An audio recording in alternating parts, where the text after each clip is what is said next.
उजागर किया जाएगा। बीएचयू के छात्र छात्राओं ने नुक्कड़ नाटक के माध्यम से इस सांस्कृतिक कनेक्शन को प्रदर्शित किया। एक रिपोर्ट हम आपको दिखाते हैं। वाराणसी में 2 दिसंबर से शुरू हो रहे काशी तमिल संगमम 4.0 से पहले ही काशी का सांस्कृतिक परिदृश्य तमिलनाडु और काशी की साझा विरासत से सराबोर है। तस्वीरें काशी से हैं, जहां विभिन्न स्थलों पर रचनात्मक और सांस्कृतिक गतिविधियां आयोजित हो रही हैं।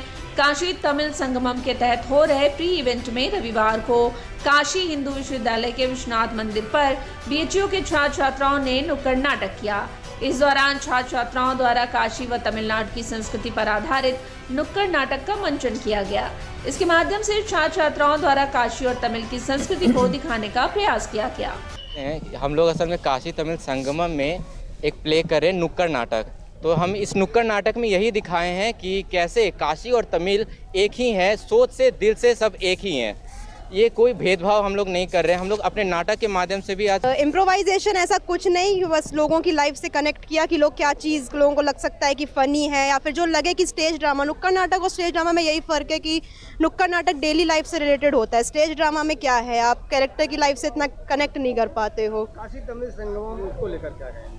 तो कोशिश तो देखिए सरकार की ये बहुत ही ज़्यादा मतलब न्यू भी है हमारे लिए, और एजुकेशन से बेटर इसके लिए क्या हो सकता है, क्योंकि द थिंग जो सब हर कोई कनेक्ट होता है वो या तो स्टडीज़ होती हैं या स्पोर्ट्स होते हैं। स्पोर्ट्स में अनफॉर्चुनेटली लोग इतना कनेक्ट नहीं कर पाते, बट स्टूडेंट लाइफ तो हर कोई जी चुका है एक बार। तो ये सबसे बेस्ट मीडियम है कनेक्ट करने का दो कल्चर्स को, दो रीजन्स को। काशी हिंदू विश्वविद्यालय द्वारा जन जागरूकता अभियान के तहत नुक्कड़ नाटक के आयोजन किए जा रहे हैं और अब जान लेते हैं कि इस बार कब से कब तक चलेगा ये काशी तमिल संगमम। आगामी 2 दिसंबर से 15 दिसंबर 2025 तक काशी तमिल संगमम 4.0 का आयोजन होगा। काशी तमिल संगमम में शामिल होने के लिए 1400 से अधिक प्रतिनिधि तमिलनाडु से आएंगे, जिनमें छात्र, शिक्षक, लेखक, किसान, विशेषज्ञ, पेशेवर, महिलाएं और आध्यात्मिक विद्वान शामिल होंगे। 8 दिवसीय अनुभव यात्रा पर काशी, प्रयागराज और अयोध्या का भ्रमण करेंगे। वे काशी की तमिल विरासत से जुड़े महत्वपूर्ण स्थलों श्री काशी विश्वनाथ मंदिर, केदार घाट आदि का भ्रमण करेंगे। बीएचयू के तमिल विभाग में शैक्षणिक व साहित्यिक चर्चाएं भी आयोजित होंगी। उत्तर और दक्षिण भारत की सांस्कृतिक एकता को प्रदर्शित करने वाले इस अनूठे आयोजन का उद्देश्य काशी और तमिलनाडु के सदियों पुराने आध्यात्मिक, सांस्कृतिक और साहित्यिक संबंधों को नए रूप में सामने लाना है। और खबरों में वक्त है एक और छोटे से ब्रेक का।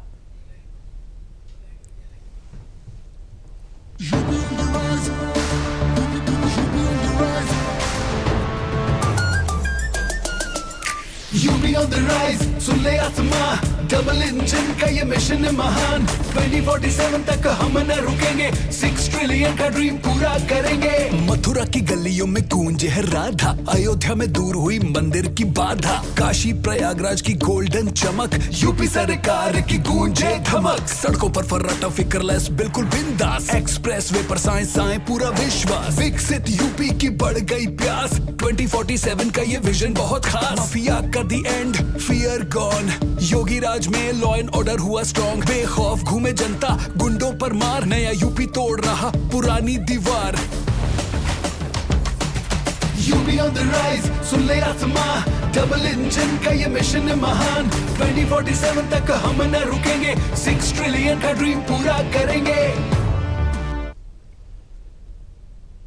आप देख रहे हैं मॉर्निंग न्यूज और चलते हैं गोरखपुर की ओर।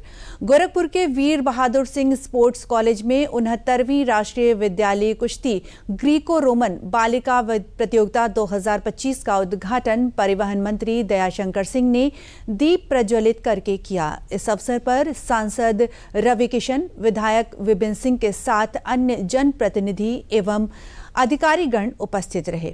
इस प्रतियोगिता में देश भर से लगभग 45 टीमों के 1100 से अधिक खिलाड़ी शामिल हैं। इनमें करीब 800 युवा पहलवान अंडर 17 और अंडर 19 वर्ग में मुकाबला कर रहे हैं। परिवहन मंत्री दयाशंकर सिंह ने कहा कि इस प्रतियोगिता में पूरे देश भर से यहां पर कुश्ती के खिलाड़ी उपस्थित हो रहे हैं और खेल को बढ़ावा देने के लिए जो खिलाड़ी राष्ट्रीय और अंतर्राष्ट्रीय स्तर पर पदक प्राप्त करते हैं।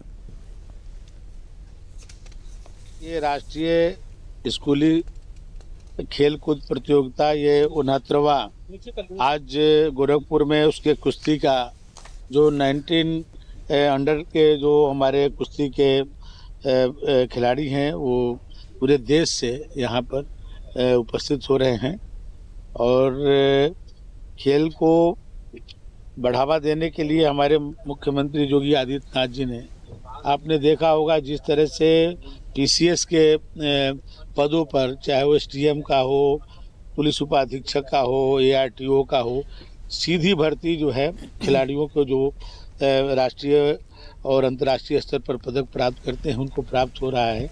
खेलेगा इंडिया तो फिट रहेगा इंडिया, खेलेगा इंडिया तो बढ़ेगा इंडिया, और वो नारे को पूज्य महाराज जी ने सार्थक किया, जमीन पर उतारा। राज्य सरकार उसमें बहुत बढ़ चढ़ के, हमारे स्पोर्ट्स मंत्रालय ने बढ़ चढ़कर हिस्सा लिया और कई करोड़ रुपए इसमें इन्वेस्ट किए ताकि हमारे बच्चे ओलंपियंस में जाएं, ओलंपिक में जाएं। जैसा कि आप देखें 2014 के बाद हम लोग मेडल्स, जो गोल्ड मेडल, सिल्वर या ब्रॉन्ज मेडल लाने की तादाद बढ़ी है। जापान और चाइना, अमेरिका इसमें रूल करता रहा, उसमें भारत भी आया। मैं इसका पूरा श्रेय यशस्वी प्रधानमंत्री मोदी जी की सोच को देना चाहता हूँ और उसको धरातल पर उत्तर प्रदेश, इतने बड़े प्रदेश में उतारने के लिए पूज्य महाराज जी को देना चाहता हूँ। ये 69वीं राष्ट्रीय प्रतियोगिता है जो कुश्ती प्रतियोगिता ग्रीको रोमन प्रतियोगिता है और इसमें जो है 23 प्रांत के बच्चे जो है करीब 400 बच्चे जो है आए हैं और इसके अलावा जो है 75 जो है हमारे अन्य जो है कोच, मैनेजर और टेक्निकल टीम जो है चार जो है आई हुई है, भाग कर रही है। और इसके अलावा जो है हमारी जो है करीब इस प्रतियोगिता को सफल बनाने के लिए 150 वॉलंटियर जो है इसमें लगाए गए हैं और ये नेशनल स्तर की प्रतियोगिता कराना हमारे लिए बड़ी जो है चुनौती का काम था। आपको बता दें कि धार्मिक नगरी वाराणसी काशी तमिल संगमम के चौथे संस्करण की मेजबानी के लिए पूरी तरह से तैयार है। दोनों क्षेत्रों के सांस्कृतिक सेतु को सुदृढ़ करने की दिशा में एक महत्वपूर्ण कदम है। काशी